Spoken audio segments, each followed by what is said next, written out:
하나님의 은혜와 평강이 함께 하시기를 축원합니다. 축원합니다. 많은 이들이 마음을 아프게 하고 슬픔에 몰아넣더니 한 주간에 또 기가 막힌 소식이 우리들에게 들려왔습니다. 초등학교 6학년 남학생에게 무차별 폭행을 당한 여교사 이야기가 그렇고, 신림역 주변에서 묻지마 무차별 흉기 난동 사건입니다. 이것은 난폭하고 무정한 우리 사회의 단면을 고스란히 보여주고 있는데요. 디모데후서는 말세에 나타날 징조들을 쭉 열거하고 있습니다. 디모데후서 3장 2절에서 5절까지 보면 자기자랑, 뽐냄, 교만, 하나님 모독, 부모에게 순종하지 않음, 감사할 줄 모름, 불경, 무정, 원한을 풀지 않음, 비방, 절제, 없음, 난폭함, 선을 싫어함, 배신, 무모, 자만, 쾌락사랑, 경건의 능력 부인 등이 그것입니다. 이 모든 것 가운데 제게 유독 더 크게 다가오는 것은 난폭함입니다. 통제 불가능한 어떤 힘이 사람들을 휘몰아치고 있는 것처럼 느껴집니다. 여러분은 그런 사람들을 말씀대로 멀리 하셔야 됩니다. 가까이 하면 안 됩니다. 우리에게 가까이 해야 할 분은 오직 예수뿐입니다. 주님을 가까이 하면 할수록 내게 유익입니다. 우리가 날마다 큐티를 해야 하는 이유가 무너지고 사라진 하늘의 지혜를, 또 살아계신 하나님의 말씀을 통해 세워지고 회복되고 영 분별력을 확보하려는 거예요. 영안이 열려야 내 인생, 내 삶이 하나님의 선물이라는 것을 깨닫게 될 것 아닙니까? 세상 사람들은 세상의 힘이, 세상적 능력이 우상이지만 우리는 하나님이 소망이고 힘인 줄로 믿습니다. 하나님이 능력이십니다. 하나님이 나의 주인이십니다. 왜요? 하나님이 우상을 지배하기 때문입니다. 세상은 우상에 펄펄 떨지만, 우상에 굴복하지만 오히려 우리는 하나님을 경외하고 예배해야 합니다. 여러분, 황무지 같은 벌판에 사느라 숨이 가쁘세요?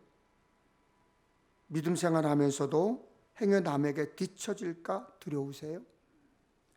그래서 세상 것들을 내려놓지 못하는 것입니까? 예수면 다냐? 다다. 복음이면 다냐? 다다. 우리 인생에서 예수면 다고 복음이면 다 아닙니까? 모든 것을 다 얻은 것 아닙니까? 그런 내 삶이 하나님의 은총이고 하나님의 은혜인 것입니다. 우리 삶의 근본은 바로 믿음입니다. 하나님을 신뢰하는 그 믿음이 삶의 가치를 든든히 세우는 기초입니다.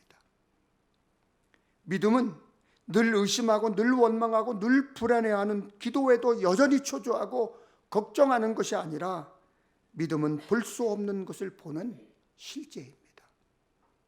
우리 가정과 다른 가정을 확실하게 구별해 줄 것이 바로 믿음입니다. 여러분, 믿음이 중요하다고 생각하십니까? 믿음으로 살겠다고 다짐하십니까? 근데 왜 왔다리 갔다리 하십니까? 인간은 나약하여 라는 핑계를 대십니까?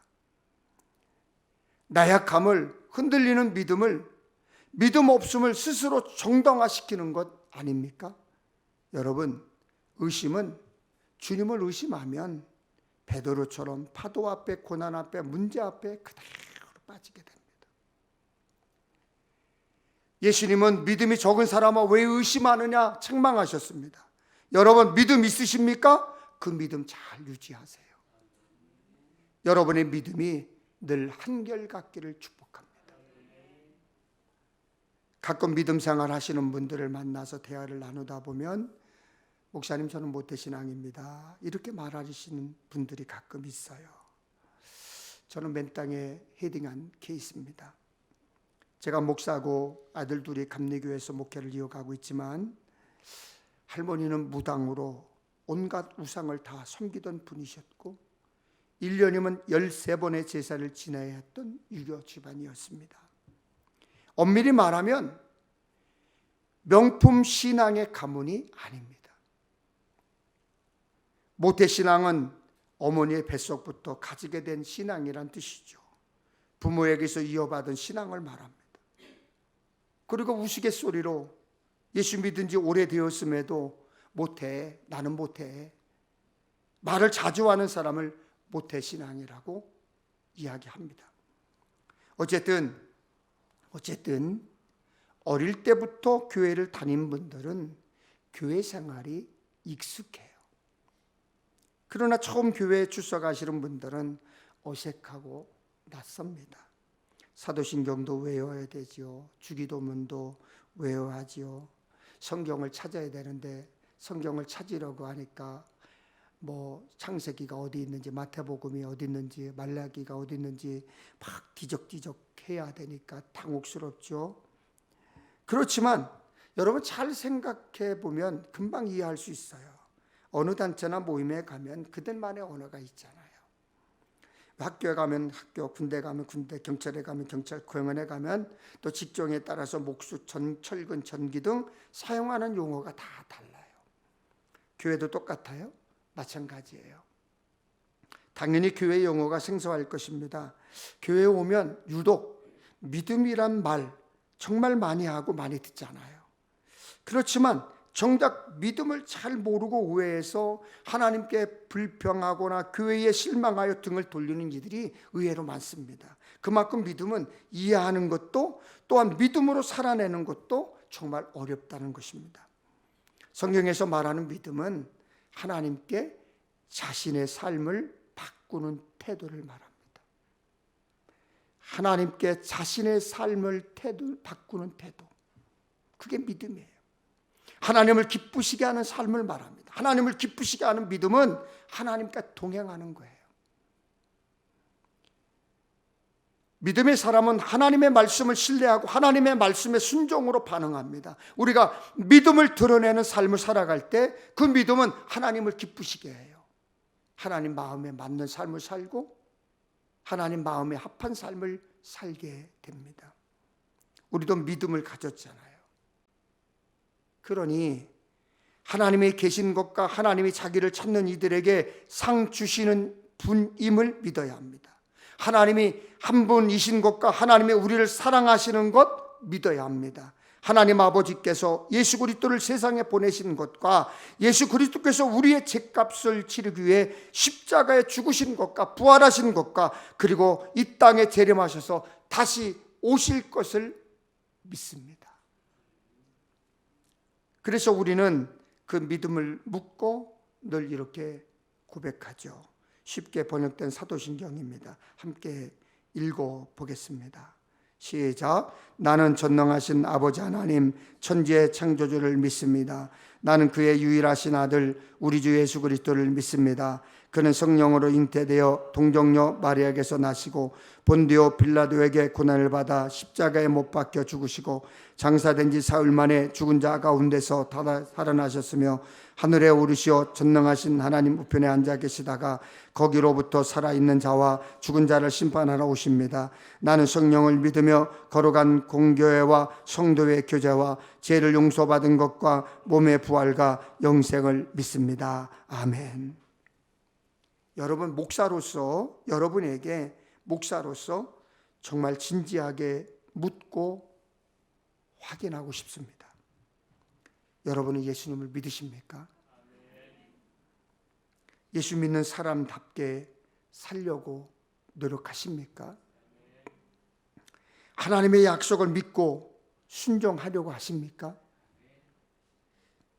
네.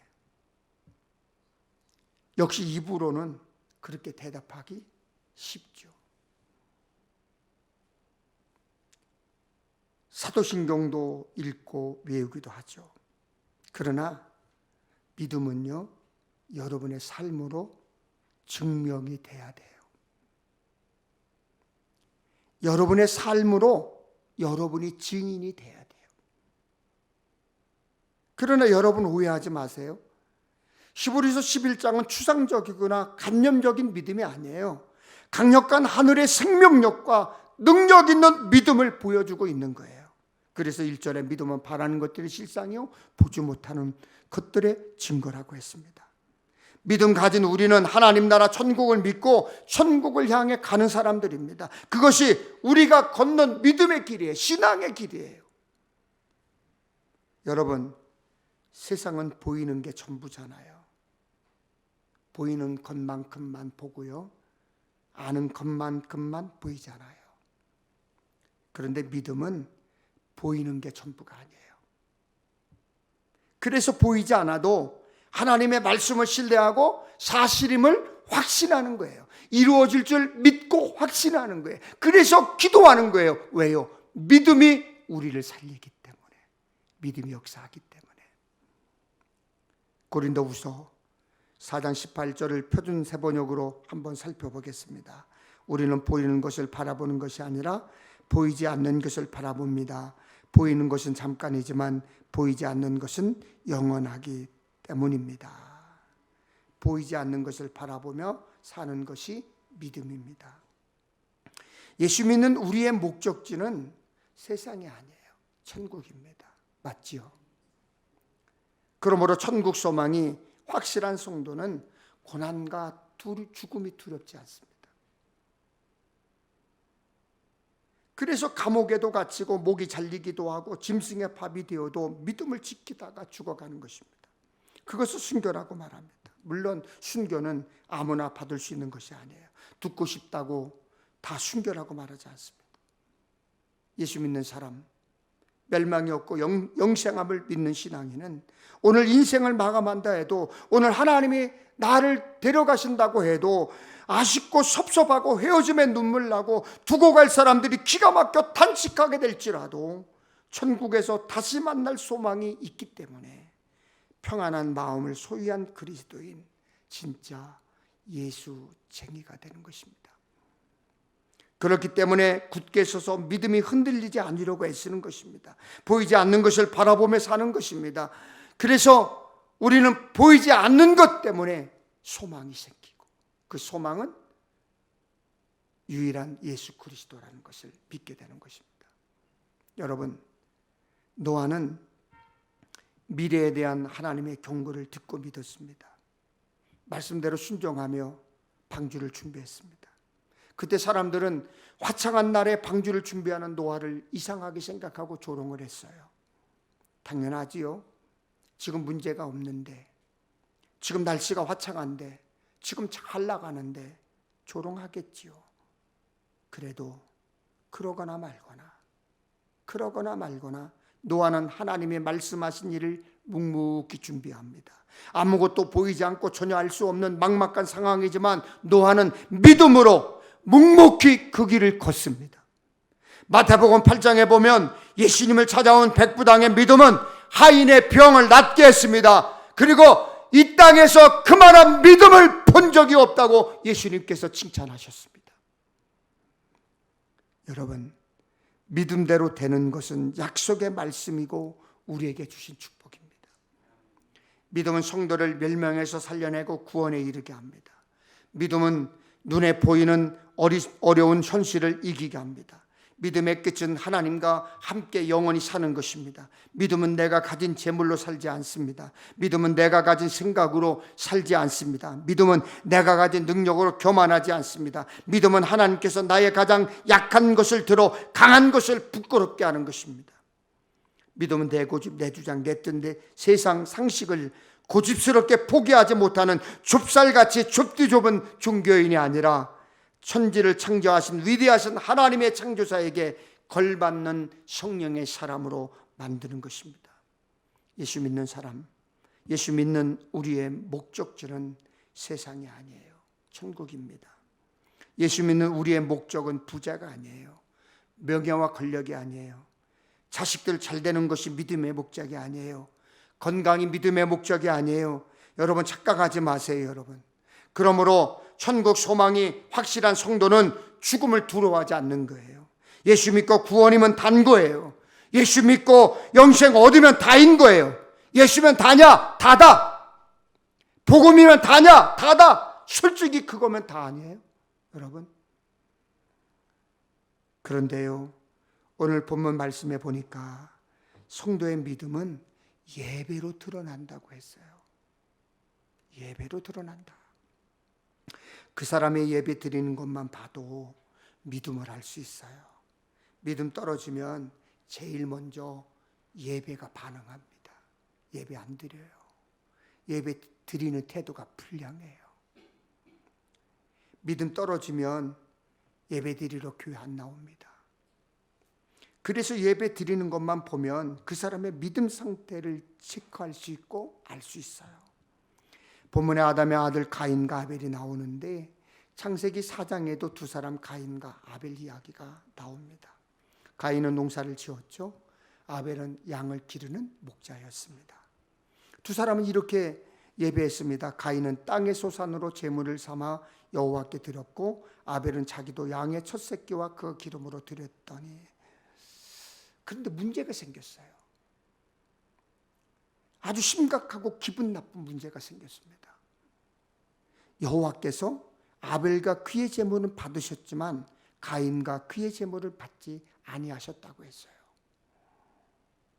아벨과 그의 제물, 가인과 그의 제물이라는 표현에 우리가 집중하고 들으셔야 되는데, 하나님은 왜 아벨과 아벨이 드린 제물은 받으셨을까? 하나님은 왜 가인과 가인이 드린 제물은 받지 않으셨을까? 일부 학자들은, 또 일부 목사들은 가인이 피의 제사를 드리지 않았기 때문이라고 말하는데 그 설명은 잘못된 거예요. 왜요? 당시에는 모세의 율법이 있기 전이었습니다. 그러므로 제물이 무엇이었느냐가 문제의 핵심이 아니에요. 하나님이 가인의 제사를 받지 않으신 이유는 가인이 예배 드리는 사람답지 않았기 때문입니다. 하나님이 가인의 제사를 받지 않으신 후에 가인을 보면 가인은 하나님께 예배하는 사람, 하나님을 경외하는 사람이 아니었어요. 창세기 4장 5절입니다. 가인이 몹시 분하여 안색이 변했습니다. 가인은 화를 냈고 그 화가, 그 분노가 얼굴에 나타났습니다. 그러다 보니 얼굴색이 변했습니다. 금방 울그락불그락 하더니 얼굴에서 기분 나쁨이 드러난 거예요. 세 가지를 보면 그 사람을 알 수 있다고 그래요. 얼굴에 기쁨, 감사, 평안이 다 나타납니다. 그래서 첫인상, 처음 본 얼굴을 오래 기억하는 거예요. 얼굴에 속마음이 드러나기 때문입니다. 가인도 분노가 얼굴에서 드러났습니다. 자신은 몰라도 그 얼굴에 감정이 나타난 것을 주변 사람들이 다 알 수 있어요. 말하는 것 들어보면, 그 사람이 말하는 말이나 말투를 보면, 사용하는 단어를 들어보면 어떤 사람인지 알 수 있어요. 잠깐만 감출 수 있어요. 잠깐은 감출 수 있어요. 교양 있는 척, 인품 있는 척, 믿음 있는 척 할 수 있습니다. 그러나 말은 그 사람의 속마음과 삶에서 배어나오는 것이라 계속 감추거나 숨기려는 것은 어렵습니다. 매번 꼬장꼬장한 사람들이 있어요. 비판하고 비난하고 비꼬고 자기가 세상의 기준인 것처럼, 자기만 세상을 다 아는 것처럼, 자기만 다 옳다고, 된다 안 된다 결론을 내는 사람들이 있어요. 그런 사람 곁에 있으면 피곤하고 불편합니다. 그런 사람 곁에 있으면 반드시 문제 생기고 반드시 분란 일어납니다. 신앙생활 하면서 진짜 예수 잘 믿는 분들과 좀 친해지고 가까워졌으면 좋겠어요. 그리고 그분들에게 좀 배웠으면 좋겠어요. 어떻게 살리는 말씀은 안 들으세요? 듣고 싶은 말만 들어요. 그런데 죽이는 이야기, 이간질하는 말 기가 막히게 듣고 또 그 말을 믿잖아요. 여러분, 그게 사단의 역사입니다. 거기에 마귀가 껴서 싸우고 헤어지고 분리시키는 거예요. 말 옮기는 사람 가까이 하지 마세요. 절대 좋은 말 하지 않습니다. 그 사람들과 가까이 하면 하나님의 기쁨이 되지 못해요. 치열한 삶의 현장인 여러분의 삶의 자리에서 믿음을 지켜야 되는데, 그런 사람들과 가까이 지내게 되면 여러분, 하나님을 기쁘시게 할 수가 없어요. 그리고 누구를 호칭하는 것만 봐도 그 사람 속에 어떤 마음이 담겨 있는지 알 수가 있어요. 제가 일주일에 한두 번 족구나 축구를 하러 갑니다. 거기에는 우리 감리교회 목사님들 계시고, 장로교회 목사님, 침례교회 목사님도 계시고, 교회를 안 다니시는 분들도 계시고, 장로님들도 계시고 그래요. 그런데 거기에 초등학교 교장 선생님으로 정년 퇴임하고 아파트 경비원 일을 하시는 분이 나오세요. 그분이 예수를 믿는지 안 믿는지는 저는 잘 모르겠어요. 그래서 이름도 모르니까 교장 선생님 출신이라는 것만 아니까 그냥 교장 선생님 이렇게 부릅니다. 그분은 저보고 배 목사님 이렇게 부릅니다. 그런데 아파트에 사는 사람들이 자기를 보고 경비 아저씨라고 부르니까 우리도 그냥 목사님 그냥 경비 아저씨 이렇게 부르라는 거예요. 그렇다고 어떻게 그렇게 경비 아저씨라고 부릅니까? 비록 은퇴를 하셨지만 교장 선생님으로 은퇴하신 분인데 그렇게 부르면 제가 나쁜 사람이죠. 친구 아버지는 내 친아버지가 아니지만 친구 아버지이기 때문에 아버지라고 많이 불러요. 우리 배전 전도사가 대학에 다니면서 친구들을 정말 많이 데리고 왔어요. 오면 밥 해줘야 되죠. 고기를 구워서 먹여야 되죠. 정말 힘들었어요. 그런데 제가 배진 전도사 아버지이기도 하지만 감리교회 목사이기도 하잖아요. 어떤 아이는 와서 스스럼 없이 아버지, 아버님 그래요. 그런데 또 어떤 아이는 따뜻하게 목사님이라고 부르는 아이도 있었어요. 그러니까 교장 선생님이 아파트 경비로 일한다고 해서 어떻게 경비 아저씨라고 부릅니까? 말은 맞아도 그렇게 부르면 안 되는 거죠. 안성에 가면 저 어릴 때부터 한 교회에서 쭉 신앙생활을 하신 장로님이 계세요. 올해 89이시니까 김철재 장로님이신데 얼마 전 그 교회에 설교하러 갔는데 그분 저를 꼭 껴안으면서 배 목사님 보고 싶었어요. 늘 기도했어요. 그러시면서 눈시울이 붉어지는 거예요. 그리고 나서 이제 몇몇 장로님들이 저를 둘러싸고 목사님 저 누굽니다. 기억나세요? 저 누굽니다. 이렇게 소개를 하는데 와 정말 감개무량이었고요. 감동감격이었어요. 저는 다 돌아가셨거나 자녀를 따라서 다른 곳으로 다 이사 가신 줄 알았어요. 그런데 수십 년 만에 만났는데도 거기 그 자리를 그대로 지키고 계셨고 그 자리에서 만난 어린 꼬마 종가비를 목사님이라고 정중하게 불러주시는 거예요. 제가 고등학교 2학년부터 주일학교 6학년 어린이들을 지도하는 반사였습니다. 반사가 뭔지 아시죠? 교사. 옛날에는 다 반사라고 그랬어요. 교사였습니다. 그때 제 별명이 뭐게요? 그때 제 별명이 뭘까요? 물배였어요. 그래서 물배 선생님이었습니다. 그런데 아직도 저를 물배 선생님이라고 기억하는 분이 계시더라고요. 훗날 제가 은퇴하고 할 일 없이 평택 엘림교회에 왔다 갔다 한다고 제게 배씨 아저씨 안녕하세요 라고 부른다면 어떨까요? 그렇게 말하면 나쁜 사람이죠. 말 표현을 들어보면 그 사람의 속마음을 알 수가 있어요.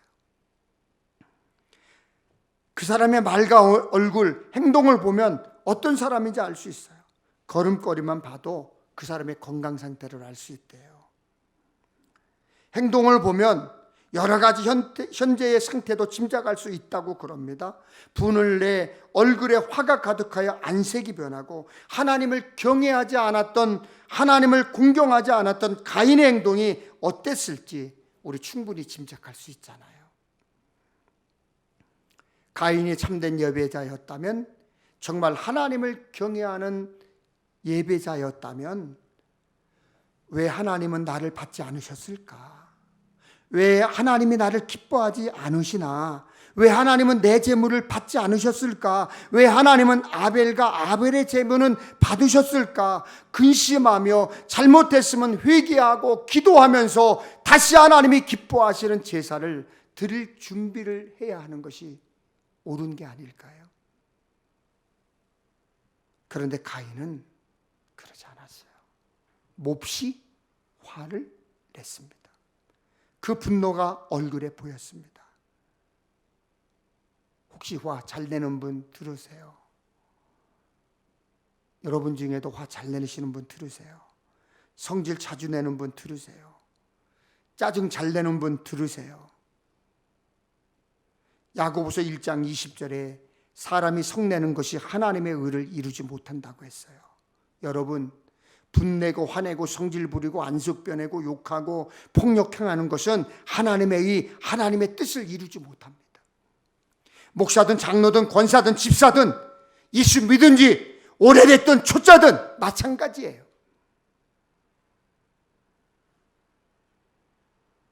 그리고 가인은 하나님의 책망도 경고도 받아들이지 않았습니다. 창세기 4장 6절 7절에 내가 분하여 하면 어찌 되며 안색이 변하면 어찌 됨이냐, 내가 선을 행하면 어찌 낯을 들지 못하겠느냐. 세번역 성경을 읽으면 더 쉽게 이해할 수 있습니다. 어찌하여 네가 화를 내느냐, 얼굴빛이 달라지는 까닭이 무엇이냐, 내가 올바른 일을 하였다면 어찌하여 얼굴빛이 달라지느냐. 가인은 하나님 앞에서 얼굴을 들지 못할 만큼 잘못했습니다. 떳떳하지 못했습니다. 그래서 하나님은 가인에게 내가 올바르지 못한 일을 하였으니 죄가 너의 문에 도사리고 앉아서 너를 지배하려고 한다. 너는 그 죄를 잘 다스려야 한다고 경고하셨습니다. 하나님은 가인이 어떤 마음을 품고 있었는지 이미 알고 계셨어요. 그래서 마음에 품고 있는 죄를 잘 다스려야 된다. 내 속에 담고 있는 그 마음을 잘 다스려야 된다. 경고하신 거예요. 그럼에도 불구하고 가인은 결국 아벨을 죽여서 최초의 살인자가 되었습니다. 그러나 아벨은 이랬습니다. 믿음으로 아벨은 가인보다 더 나은 제사를 하나님께 드림으로 의로운 자라 하시는 증거를 얻었다고 했습니다. 아벨은 믿음으로 예배했어요. 믿음으로 예배를 했습니다. 그 예배와 그 삶을 하나님이 받으신 거예요. 올바른 예배자는 언제나 어디서나 하나님을 섬기고 하나님을 높이고 찬양하는 예배자로 살아야 합니다. 예수 믿는 사람들이 잘못 생각하는 예배가 있습니다. 많은 이들이 예배 시간에 교회에 앉아 있으면 예배 드렸다라고 생각을 합니다. 맞지요? 예배 드린 것이지요. 어떤 분은 주일에 딱 한 번 참석하는 예배 제체도 늦게 옵니다. 하나님 앞에 하고 싶은 핑계가 있겠지요.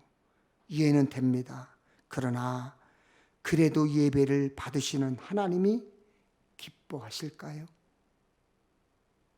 만약 여러분이 꼭 만나야 할 중요한 높은 사람을 만나야 할 때, 너무나 중요한 약속이라 늦으면 안 될 때, 그럴 때도 그렇게 한가하게 여유롭게 약속 장소에 나가십니까?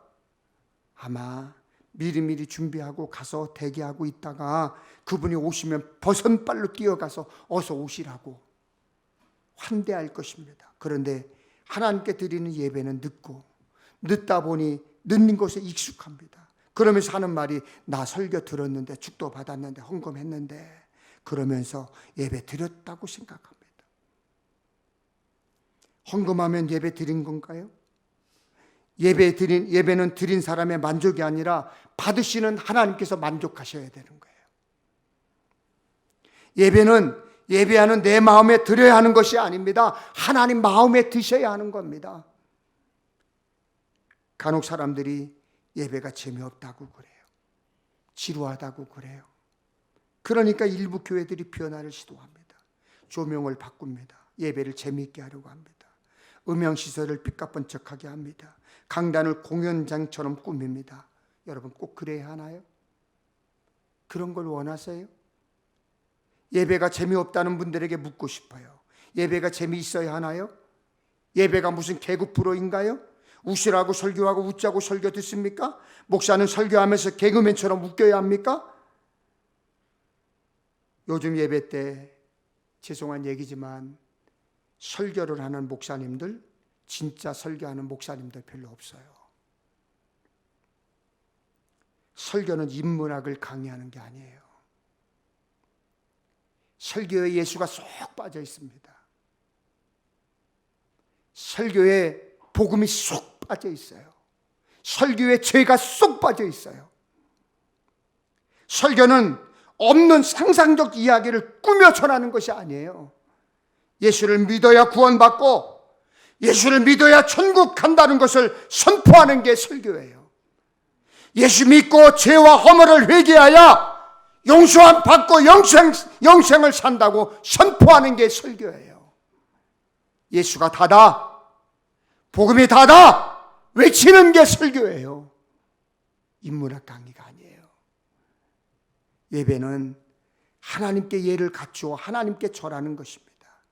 그리스도인은 예배의 구경꾼이 되지 말고 주인공이 되어야 합니다. 그리스도인은 예배를 즐기려고 하면 안 돼요. 예배는 받으시는 하나님께 드리는 것입니다. 예배를 통해 찬양 중에, 말씀을 듣는 중에, 기도 중에 함께 하시는, 임재하시는 하나님을 만나야 되는데 내려오시는 하나님, 올라가는 내 마음이 맞아야 되는 거예요. 그렇게 되기를 축원합니다. 오늘도 말씀을 통해 하나님이 내게 무엇을 말씀하시려는가, 하나님이 내게 주시려는 메시지가 무엇인가, 그것을 들으려는 사모하는 마음으로 말씀을 들어야 합니다. 하나님은 참되게 예배하는 자들을 찾으세요. 영과 진리로 예배하는 성도들을 기다리세요. 그래서 로마서 12장 1절에 그러므로 형제들아 내가 하나님의 모든 자비하심은 너희를 권하노니 너희 몸을 하나님이 기뻐하시는 거룩한 산제물로 드리라. 이는 너희가 드릴 영적 예배니라 말씀하시는 거예요. 산제물은 삶으로 드러내는 예물을 말합니다. 구약의 제사가 특정한 날 특정한 장소에서 드려지는 것이었다면 우리가 드리는 산제사는 순간순간이에요. 날마다예요. 때마다 일마다 삶이 예배의 삶이어야 됩니다. 가인의 삶의 예배, 예배자의 삶에 실패했습니다. 아벨은 예배에 승리했습니다. 여러분 주일에 한 번, 1시간 예배 드린 것으로 끝이 아닙니다. 매일 날마다 삶에서 하나님을 경외하고 하나님의 뜻에 순종하는 삶이 하나님이 찾으시는 예배고 우리가 드려야 되는 예배인 것입니다. 그러므로 날마다 여러분 큐티하세요. 날마다 기도하세요. 날마다 전도하세요.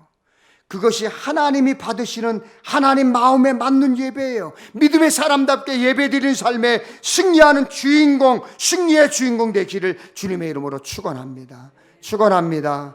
그래서